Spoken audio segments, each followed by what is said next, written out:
Today. Good morning. Good morning, Richard. Morning. Thanks for the time today. You know, we talked with the Y yesterday about the corporate cup, and Rebecca comes zooming in here with her corporate cup shirt on. You're participating in this today. Yes, I am rooting on our teams yesterday and today, and then tomorrow participating in the 10-mile bike. So I said, "What are you doing? Disc golf?" And she says, "No, a 10-mile bike." What a slouch I am, huh? I don't know. There's some skill in disc golf, I suppose, but 10-mile bike. Yes. One of my neighbors said the other day, "Do you want to ride on the trail?" And I said, "That's too far. How about around the block? 10 miles." It's Oh my good. It's a gosh. timed event. You turn in your time, and Yeah. you try to get as close as you can to support your team. So the city has two teams, the Slickers and the Crushers. So we're out there competing. It's awesome. The Slickers and the Crushers. Yes. Now, Ted, you're all suited up here. What happened to you? I'm participating in the corporate part of the corporate I cup. see. Yeah. Okay. Yeah, I would too, actually. So you had to train for this 10 miles, right? Yes. Yes, you better be doing some practice I runs should because you say. don't want, to be shamed by your team to not be near your time. That's right. But yes, so we've been participating and practicing in the mile from the 10 miles from Bailey Park and back. Okay. All right. Good luck. Thank you. Hope you come out and cheer everything. Yes. Tomorrow, big day. Yeah, that's right. It's a big day tomorrow to do Starts that. early, but ends in a lot of fun. The tug of war is always a great event to watch. You know, we were talking about that yesterday, that the tug of war, it looks like fun, but that's work. It's a lot of work. Yeah. Better have your Wheaties. Yes.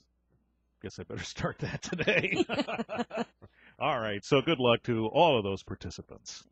All right. So, it is a sort of a like days gone by. Downtown development comes back under the umbrella of the city. And this was something that was done recently. Why? Well, with the change in the strategic plan at Battle Creek Unlimited, there was a lot of discussion about downtown and would it stay under their purview? Would a new CEO for BCU want to keep that under that umbrella? And it really, even listening to the interviews by the CEO candidates, it really was a different skill set, and it looked like they were going to be moving away from that. So it was a great opportunity for the city to bring that back under house and explore models of what works. There has been some great stuff in the downtown. It had nothing to do with no action. Wonderful stuff that we just need to build upon, respecting Battle Creek Unlimited and their kind of new direction. But that gives us an opportunity to kind of step back and look at where we've come and where we can go. And so that was one of the reasons for Ted's position being created, was to have an assistant city manager focusing on our external customers, particularly economic development, which includes downtown development. And so we're really excited about where we're going, all the exciting things that are happening right now, and the great potential that's coming. And so there was not a natural place for that responsibility to fall under the previous structure, so you saw fit to create a position to take care of that. Yes, that is correct. I mean, we had capable departments, but there wasn't any one department or any one person focusing on economic development. It's all like a big team effort pushing economic development forward, but we felt that it was important enough to put a person on it, that was one of their primary responsibilities, because we know that a successful central city is key to a successful community.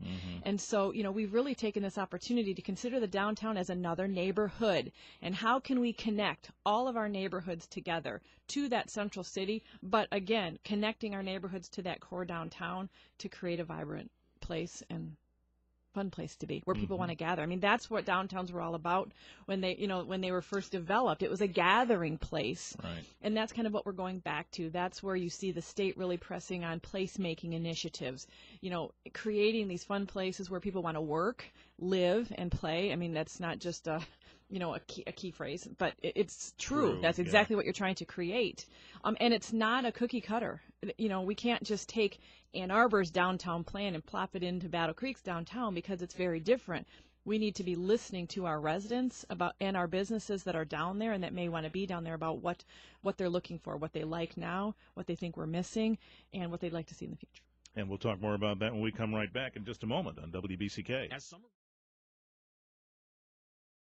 17 WBCK, we're talking with the city manager, Rebecca Fleury, and assistant city manager, Ted Deering, today on WBCK about downtown development. So Rebecca set the scene there about what this job is all about. and now you're in it, Ted. That's right. So now you have this task to spark more downtown development. How's that grab you, as my grandfather used to say? Well, I'm very optimistic. I think there's lots of potential in the downtown, and we've been, with a lot of partners over the last few years. And Rebecca mentioned, BCU's good work and the foundation they built for us to then build off of is very strong. There's lots of potential in the downtown.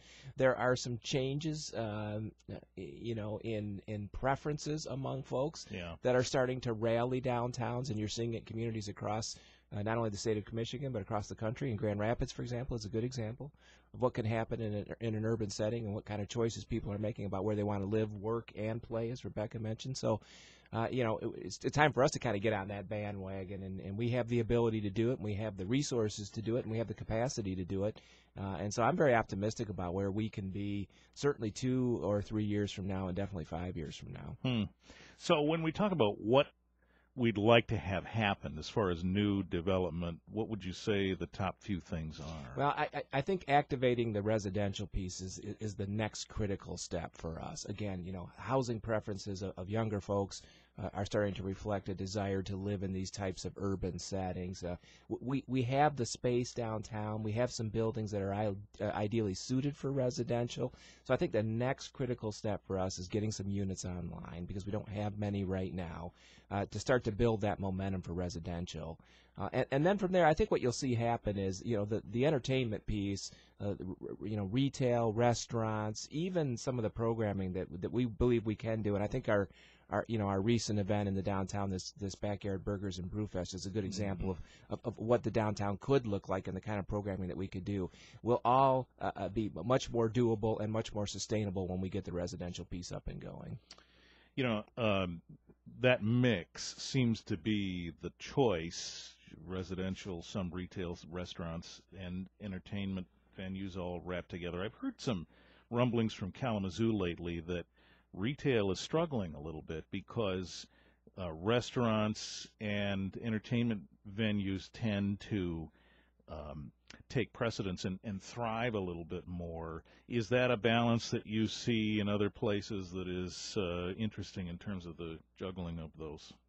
Yeah, I think you're always trying to find the appropriate mix of the types of uses that you have in the downtown, but I still would circle back to the residential piece and say, Kalamazoo's doing, a lot of the same things that we're doing in terms of trying to activate their residential market as well. And I think that, again, if you can get the residential piece going, if you can get the appropriate critical mass in the downtown that you need to sustain those kinds of activities long term, that equilibrium will kind of find itself over time. And folks that are living downtown, that they're going to have certain needs. They're going to want restaurants to eat at, but they're going to want to be able to shop, and they're going to want to be able to pick up convenience products and those kinds of things. So that equilibrium will kind of develop over time. If you don't have that residential base, then I think you struggle with the kinds of things that you're talking about. Makes sense. All right. 8:21 WBCK. Back in a moment with more weather now. WBCK 8:30, back with news headlines coming right up. Have you heard? Proactive Plus is faster and better than ever. Stay tuned for a 1,000,000 bottle giveaway, and you'll also receive free shipping. Do you have troubled skin? Acne? Well, we have great news. With Proactive Plus, your acne can heal, and you can help prevent new breakouts from happening. Don't miss this limited time offer. Give us a call at 800-489-17